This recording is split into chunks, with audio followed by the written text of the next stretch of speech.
Hi guys, আসসালামু আলাইকুম। আজকে আমি আপনাদেরকে দেখাবো গরুর মাংস রান্নার রেসিপি।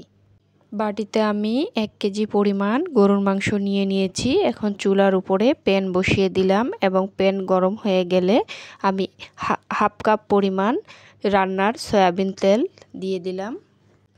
তেলটা গরম হয়ে গেলে আমি এর মধ্যে দিয়ে দিব 1 কাপ পরিমাণ পেঁয়াজ কুচি এবং একটা কাঁচামরিচটা আমি দিচ্ছি রান্নার স্বাদের জন্য এবং পেঁয়াজটা আমি এখন একটু ভেজে নিব লাল লাল করে, যাতে পেঁয়াজের কাঁচা গন্ধটা চলে যায়।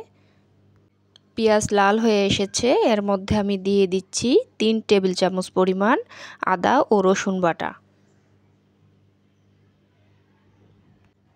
এখন আমি মশলাগুলো একসঙ্গে কষিয়ে নিব যেন কাঁচা গন্ধটা চলে যায়।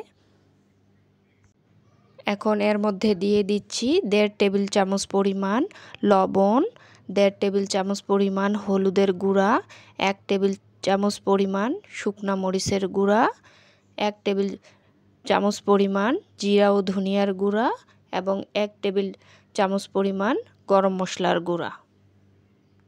এবং গরম মশলাও দিয়ে দিয়েছি, তেজপাতা, এলাচ। এখন আমি মশলাগুলোকে ভালোভাবে কষিয়ে নিব যতক্ষণ পর্যন্ত না কাঁচা গন্ধটা চলে যায়।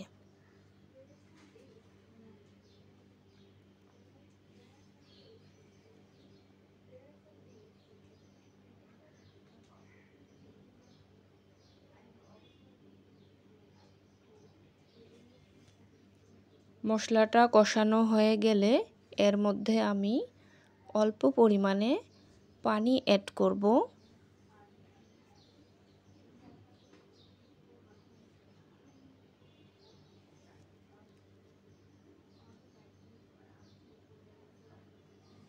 এবং আবারও ভালোভাবে মশলাটাকে কষিয়ে নিব।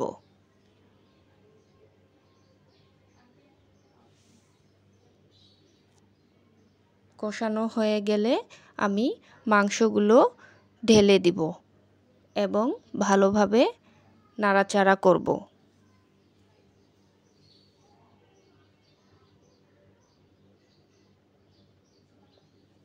এবং মাংসগুলো আমি কয়েক মিনিট কষিয়ে নিব।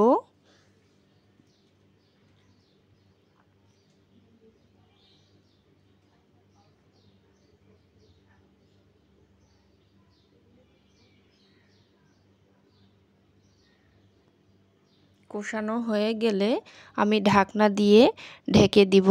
অলরেডি মাংসের মধ্যে থেকে পানি বেরিয়ে আসবে এবং ঢাকনা খুলে মাঝে মধ্যে এভাবে নেড়েচেড়ে দিব এবং আবার ঢাকনা দিয়ে দিব।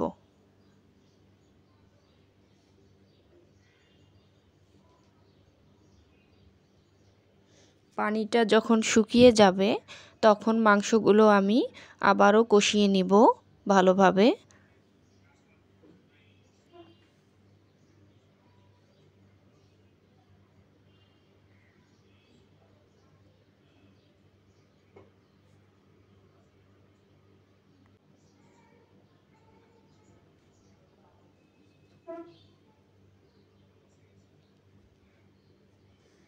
এভাবে কষানো হয়ে গেলে আমি আবারও পানি অ্যাড করব, গরম পানি,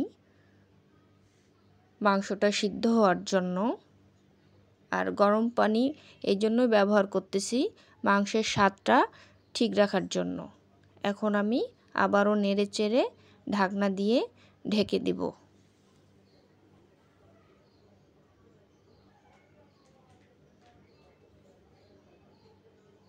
কিছুক্ষণ পর পানি শুকিয়ে আসলে আমি আবারও মাংসটা নেড়েচেড়ে দিব এবং আবারও কষিয়ে নিব।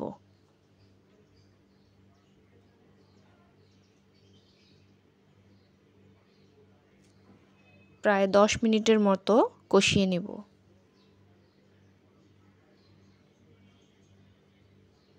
মাংসের কালারটা দেখেন কত সুন্দর হয়েছে।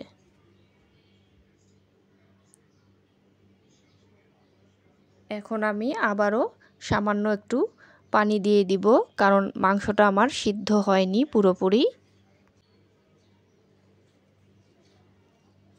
আবারও আমি ঢাকনা দিয়ে ঢেকে দিব। 10 মিনিটের পর আমি ঢাকনা খুলে আবারও নেড়েচেড়ে দিব। আমার মাংস প্রায় হয়ে এসেছে। এর মধ্যে আমি এখন ভাজা মশলা ছিটিয়ে দিলাম এবং 5 মিনিট পর আমি মাংসটা চুলা থেকে নামিয়ে নিলাম। হয়ে গেল আমার মজাদার গরুর মাংসের রেসিপি। আমার রেসিপিটি যদি ভালো লেগে থাকে তাহলে অবশ্যই লাইক, কমেন্ট এবং সাবস্ক্রাইব করতে ভুলবেন না। সবাই ভালো থাকবেন। সবাইকে আসসালামু আলাইকুম।